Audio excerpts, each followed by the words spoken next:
राहुल गांधी की नई अंदाज ने बीजेपी की नींद उड़ा दी है। बीजेपी के लोगों तैयार हो जाओ, हाइड्रोजन बम आ रहा है। और बिहार जिसकी कुर्सी का मतलब हमेशा दिल्ली की कुर्सी रहा है, क्या 2025 का बिहार इलेक्शन मोदी की तकदीर तय करेगा? 2024 के इलेक्शन के बाद पहली बार लग रहा है कि बीजेपी के हाथ में कुर्सी तो है, लेकिन कंट्रोल पूरा उनके पास नहीं है। दोस्तों, देश की जनता महंगाई और बेरोजगारी से परेशान है।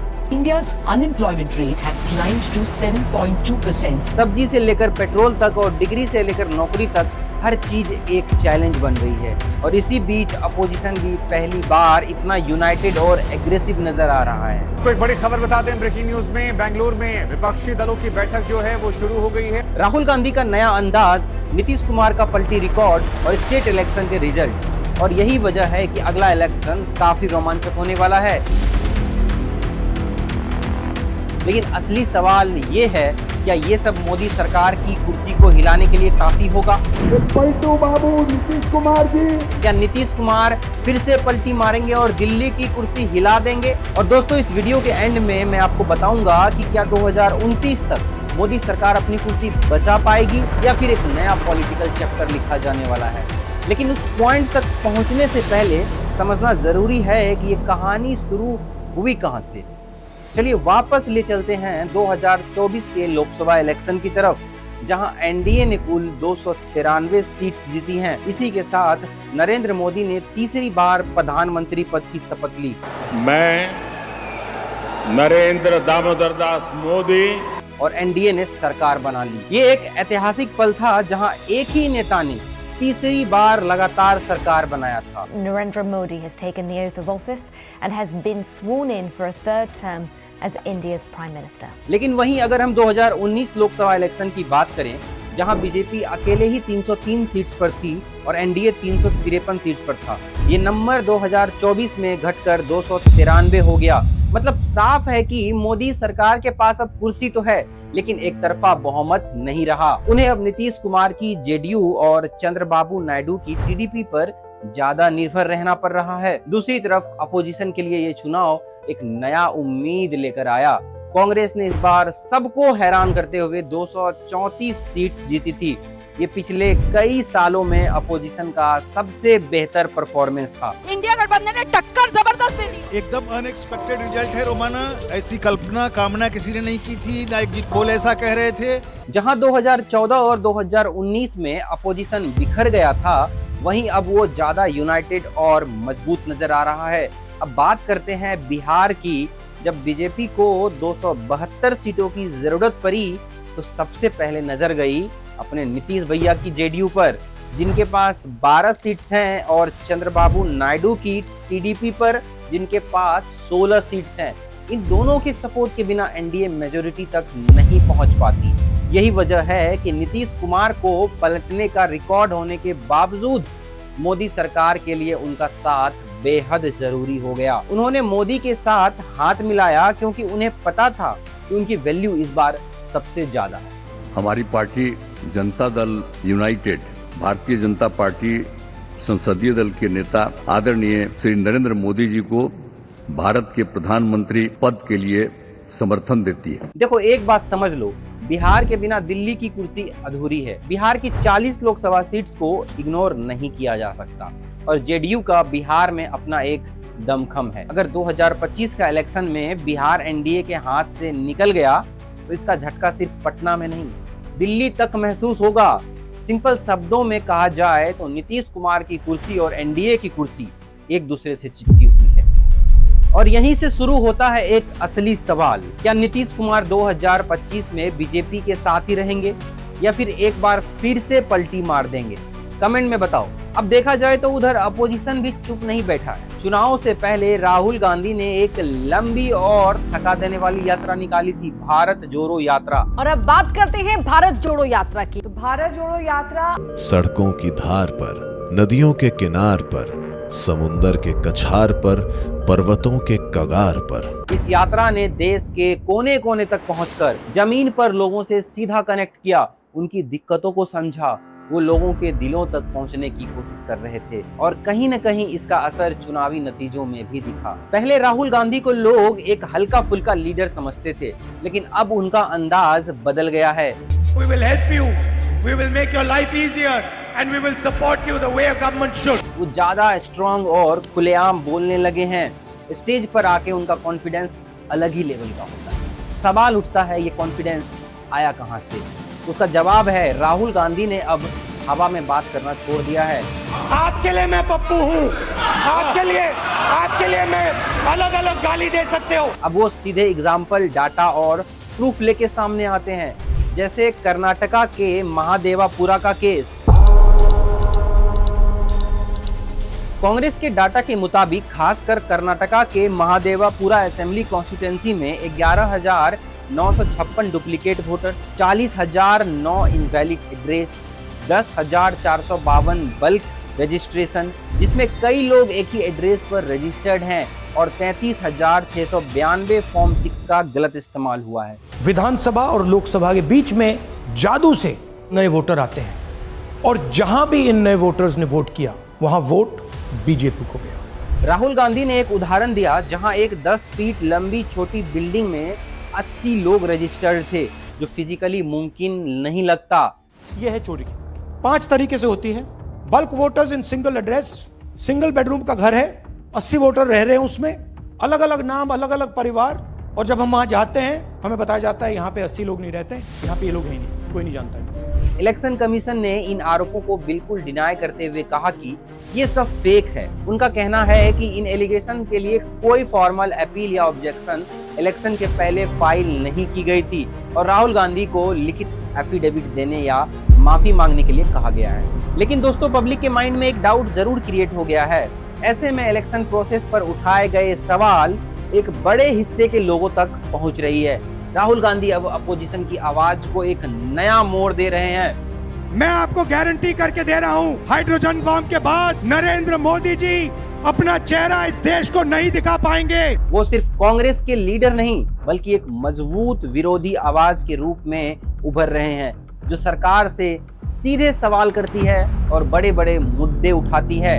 अगर सचमुच में दम है तो आज शाम यहाँ प्रधानमंत्री को कह देना चाहिए, Donald Trump is a liar, झूठ बोल रहा है डोनाल्ड ट्रंप। ऐसे में मोदी सरकार के सामने चैलेंज डबल हो गया है। जहां लड़ाई सिर्फ पार्लियामेंट की कुर्सियों तक सीमित नहीं रही, अब सवाल उठ रहे हैं डेमोक्रेटिक प्रोसेस की क्रेडिबिलिटी पर, और अपोजिशन की नई आवाज बीजेपी को खुला चैलेंज कर रहा है। अगर मैं आरोप लगा रहा हूं प्रधानमंत्री पे हर रोज कि तुम वोट चोर हो, प्रधानमंत्री चुप क्यों है? प्रधानमंत्री एक शब्द क्यों नहीं बोल रहा? क्योंकि प्रधानमंत्री वोट चोर है और वो जानता है कि हमने उसको पकड़ लिया है। देखना ये होगा कि आवाज कितनी दूर तक सुनाई देती है और इसका असर कितना गहरा होता है। मगर एक बात तो पक्की है, इंडियन पॉलिटिक्स अब पहले जैसी बोरिंग नहीं रही।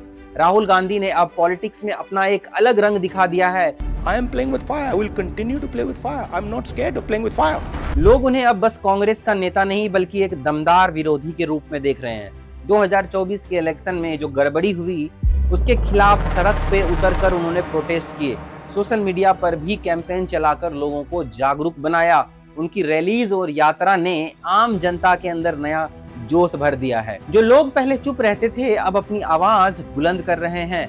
बिहार में उनकी यात्रा से कांग्रेस के वर्कर्स में एक नई ताकत आ गई है और इसका डायरेक्ट असर आने वाले इलेक्शन पे पड़ सकता है। पॉलिटिकल एक्सपर्ट्स भी कह रहे हैं कि राहुल गांधी के एफर्ट्स ने अपोजिशन को एकजुट किया है। Rahul Gandhi's popularity or acceptability is rising.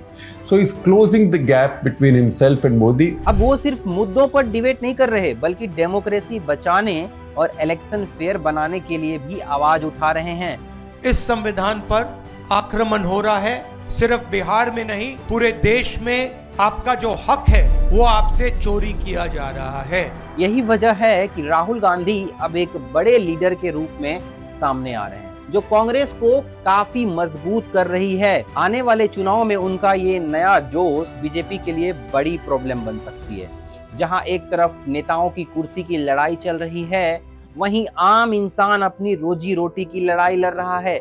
CMIE के लेटेस्ट जून 2024 डाटा के हिसाब से इंडिया में अनएम्प्लॉयमेंट रेट 9.2% तक पहुंच गया है। Let's turn to India now, specifically the job market in the country. It's hard to describe it in words. और अगर यूथ अनएम्प्लॉयमेंट रेट की बात करें तो ये 17 से 19% तक, मतलब हमारे देश का वो हिस्सा जो पढ़ाई पूरी करके देश के लिए कुछ करना चाहता है, उन्हें अब जॉब ही नहीं मिल रही। The ILO says about 65% of the youth in India are jobless. 65%. Engineering हो या आर्ट्स, डिग्री हाथ में है पर मौके ही नहीं मिल रहे। अब सोचिए, जब नौकरी ही नहीं मिल रही तब घर का खर्चा कैसे चलेगा? और ऊपर से जो लोग नौकरी कर भी रहे हैं, उनकी सैलरी महंगाई के सामने काफी फीकी पड़ रही। आज एक आम आदमी की सबसे बड़ी प्रॉब्लम सिर्फ रोजगार नहीं है, बल्कि घर का बजट भी है। 2014 में डीजल का दाम था 54 रुपए, अब हो गया 90 रुपए। पेट्रोल का दाम था 2014 में 60 रुपए, अब हो गया 110 रुपए। सीएनजी 37 रुपए थी, 75 रुपए पहुंच गई। एलपीजी 410 रुपए की थी, 1053 रुपए का एक सिलेंडर हो गया। सब्जी से लेकर एलपीजी सिलेंडर तक, पेट्रोल डीजल से लेकर स्कूल की फीस तक, हर चीज महंगी हो चुकी है। अब आप खुद सोचिए, जब रोजाना की जरूरतें पूरी करना मुश्किल हो जाए तो इंसान क्या करेगा? सर्वे के हिसाब से 10 में से 7 लोगों का कहना है कि महंगाई ने उनकी जिंदगी को हिला के रख दिया है। ज्यादातर लोग मानते हैं कि रोज के खर्चे आज उनके कंट्रोल से बाहर हो गए हैं। दाल, आटा, तेल, घर चलाने की बेसिक चीजें भी अब लग्जरी लगने लगी है। ये सीधा आम आदमी की सेविंग और उनकी लाइफस्टाइल पर इम्पैक्ट करता है। अब सोचिए, एक तरफ घर का छोटा सा बजट संभालना मुश्किल हो गया है और दूसरी तरफ सरकार कहती है कि इकोनॉमी चमक रही है। एक तरफ जब दुनिया भर की इकोनॉमी में चिंताएं हैं, आर्थिक स्वार्थ से पैदा हुई चुनौतियां हैं, उस माहौल में भारत ने 7.8% की ग्रोथ हासिल करके दिखाई है। जीडीपी ग्रोथ 6.2% दिखाई जा रही है, जो नंबर्स में तो इम्प्रेसिव लगते हैं, लेकिन दोस्तों असली सवाल ये है कि क्या ये ग्रोथ आम आदमी की जेब तक पहुंच रही है या फिर ये सिर्फ कागजों में एक अच्छा सा फिगर बन के रह गया है। एक तरफ ग्रोथ के दावे हैं तो दूसरी तरफ ऐसे फैक्टर्स हैं जो इकोनॉमी को नीचे खींच रही है। सबसे बड़ा एग्जांपल यूएस का इंडिया पर एक्सपोर्ट टैरिफ लगाना, और ये कोई छोटी मोटी बात नहीं है, 50% तक का टैरिफ। भारत पर आज से 50% अमेरिकी टैरिफ लगेगा। अमेरिका ने भारत पर अतिरिक्त 25% टैरिफ लगाना शुरू कर दिया है। मतलब हमारे देश के टेक्सटाइल, ज्वेलरी और फर्नीचर जैसे बड़े बड़े सेक्टर को सीधा झटका, और सबसे बड़ा झटका लग रहा है छोटी बड़ी फैक्ट्रीज और यूनिट्स को। यही वो इंडस्ट्रीज हैं जो कपड़े बनाती है, ज्वेलरी एक्सपोर्ट करती है, फर्नीचर या हैंडीक्राफ्ट्स बनाती है और लोगों को रोजगार देती है। लेकिन अब अमेरिका जैसे बड़े बाजार में हमारे माल पर 50% टैरिफ लग जाती है तो वहाँ के बायर्स सीधा पीछे हट जाते हैं, डिमांड गिरती है, ऑर्डर कैंसिल होती है, और इसका मतलब है कि हमारे देश के छोटे कारीगर, मजदूर और फैक्ट्री वर्कर्स की नौकरी खतरे में आ जाती है। अब आगे देखना ये होगा कि सरकार इन मुश्किलों का सॉल्यूशन कैसे निकालती है और आम जनता की जिंदगी में सुकून कब वापस आता है। जब इन मुश्किलों का असर आम आदमी की जिंदगी पर पड़ता है तो वो अपना गुस्सा सिर्फ घर की चार दीवारी तक सीमित नहीं रखता, ये गुस्सा सड़कों पर आता है और प्रोटेस्ट के रूप ले लेता है। और इसी वजह से अब हमें ग्राउंड रियलिटी देखनी होगी, वहां जहां लोग अपनी रोजी रोटी, अपने हक के लिए लड़ रहे हैं। याद है 2020-21 का फार्मर प्रोटेस्ट,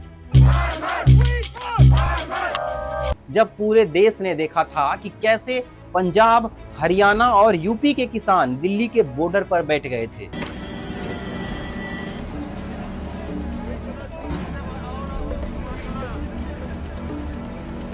2020-21 के बाद फार्मर ने फिर से दिल्ली मार्च किया था। उनकी डिमांड सिंपल थी, उनकी फसल की सही कीमत मिले। जो राजा होता है प्रजा का माँ बाप होता है सारी का, वो अपनी प्रजा को ऐसे सड़कों पे देखकर उसको दुख नहीं आता, वो राजा राज काबिल नहीं है। सड़कों पर ट्रैक्टर ट्रॉली लाई गई, हाईवे जाम हो गए थे, पुलिस ने लाठी चार्ज भी किया। यार ये सिर्फ इकोनॉमी की बात नहीं थी, ये उनकी रोजी रोटी की बात थी, उनकी मेहनत की कीमत की बात थी। जब किसान को लगता है कि उनकी सुनी नहीं जा रही तो मजबूरन उनको सड़कों पर उतरना पड़ता है। एक तरफ किसान है तो दूसरी तरफ एक स्टेट है जो कई महीनों से जल रहा है। Manipur is burning. मणिपुर की सिचुएशन देश के लिए एक बहुत बड़ा कंसर्न बना हुआ है। मई 2023 से मणिपुर में इतनी क्लासेस हो रहे हैं। 200 से ज्यादा लोग वहां मारे गए थे, लाखों लोग अपने घर छोड़ने पर मजबूर हो गए और सबसे दुख की बात, ये इशू अब तक सॉल्व भी नहीं हुआ है। अपोजिशन इसी को मोदी गवर्नमेंट की फेल्योर के तौर पे यूज कर रहा है। मणिपुर को आपने और आपकी योजनाओं ने, आपकी पॉलिटिक्स ने जला दिया है। आज तक हिंदुस्तान के प्रधानमंत्री मणिपुर नहीं गए। बट बियॉन्ड पॉलिटिक्स ये इंसानियत का दर्द है। सिर्फ फार्मर और स्टेट ही नहीं, हमारे फ्यूचर, हमारे यंग जनरेशन भी गुस्से में हैं। जब उनके सपने और मेहनत पे पानी फिरता है तो वो भी आवाज उठाते हैं। अभी इधर हाल ही में एसएससी और बाकी रिक्रूटमेंट एग्जाम में डिलेज, इरेगुलरिटीज और पेपर लीक्स के चलते स्टूडेंट और टीचर्स ने भी जमकर प्रोटेस्ट किया।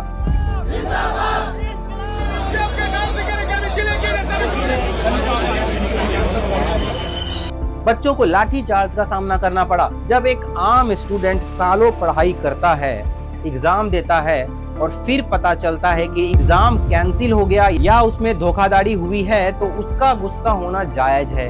ये उनके करियर की बात है, उनके सपने की बात है। उन्हें लगता है कि उनका फ्यूचर उनके हाथ से फिसलता जा रहा है। दोस्तों, ये सिर्फ न्यूज की लाइंस नहीं है, ये उन लोगों की असली कहानियां हैं जो रोज जिंदगी से लड़ रहे हैं। आए दिन बच्चे फ्रस्ट्रेट हो गए सर, कई और आत्महत्या करते हैं। किसान चाहते हैं कि उनकी फसल की मेहनत की असली कीमत मिले और स्टूडेंट चाहते हैं कि उनके सपने, उनका फ्यूचर सिर्फ पेपर लीक्स और डिलेज में ना उलझ जाए। ये गुस्सा, ये फ्रस्ट्रेशन सीधा पॉलिटिक्स तक पहुंचती है।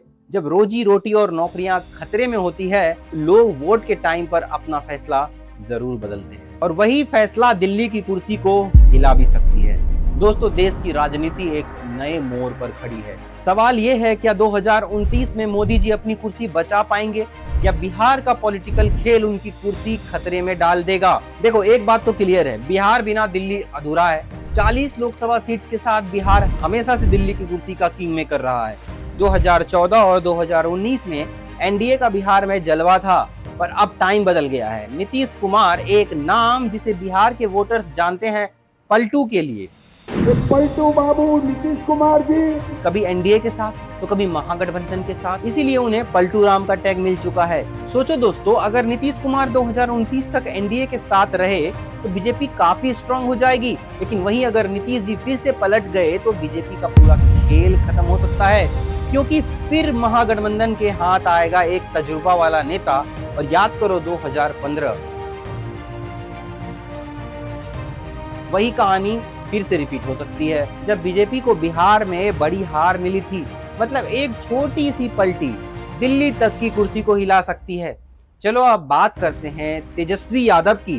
पहले लोग उन्हें सिर्फ लालू का बेटा बोलते थे, लेकिन अब कहानी बदल गई है। तख्त बदल दो, ताज बदल दो, बेईमानों का राज बदल दो। आज तेजस्वी यादव अपना अलग ही ब्रांड बना चुके हैं और अगर महागठबंधन मतलब आरजेडी, कांग्रेस और लेफ्ट एकजुट हो जाए तो एनडीए के लिए बिहार में सीन बहुत ही खतरनाक हो सकता है। एकदम 2015 जैसा माहौल दोबारा दिख सकता है। लेकिन दोस्तों, ये कहानी इतनी सिंपल भी नहीं है। बिहार का अगला खेल कुछ इस तरह हो सकता है। अगर नीतीश कुमार एनडीए के साथ चिपक कर बैठे रहे तो पिक्चर 2019 जैसी हो सकती है। मोदी सरकार के लिए ये एक बड़ा एडवांटेज होगा, क्योंकि बिहार से सॉलिड सपोर्ट मिल जाएगा। लेकिन अगर नीतीश जी फिर से पलटकर महागठबंधन के साथ हाथ मिला लेते हैं तो एनडीए का बेस पूरा तरीका से हिल जाएगा। साथ ही आरजेडी और कांग्रेस को एक एक्सपीरियंस लीडर मिल जाएगा। अब सोचिए, अगर आरजेडी, कांग्रेस, जेडीयू और लेफ्ट सब एकजुट हो गए तो एनडीए के लिए ये एक नाइटमेयर बन जाएगा। मतलब बिहार में खेल पूरी तरह पलट सकता है। लेकिन अगर अपोजिशन खुद एक दूसरे से लड़ने लगे या सीट शेयरिंग में गड़बड़ी हो गई तो इसका सीधा फायदा बीजेपी को होगा। तो दोस्तों, बिहार की पॉलिटिक्स को हल्के में मत लो, क्योंकि यहीं से डिसाइड होता है कि दिल्ली की कुर्सी पे कौन बैठेगा और किसकी कुर्सी जाएगी। तो दोस्तों, आपको क्या लगता है, क्या मोदी सरकार 2029 तक अपनी कुर्सी बचा पाएगी या फिर इंडिया एक नई पॉलिटिकल कहानी लिखने जा रहा है? अपना आंसर कमेंट में बताइएगा जरूर। दोस्तों, अगर आपको मेरा वीडियो पसंद आया हो तो प्लीज चैनल को सब्सक्राइब करिएगा। आपका ये सपोर्ट हमें मोटिवेशन और एनर्जी देता है और हम और भी अच्छा कंटेंट आपके लिए लेकर आएंगे।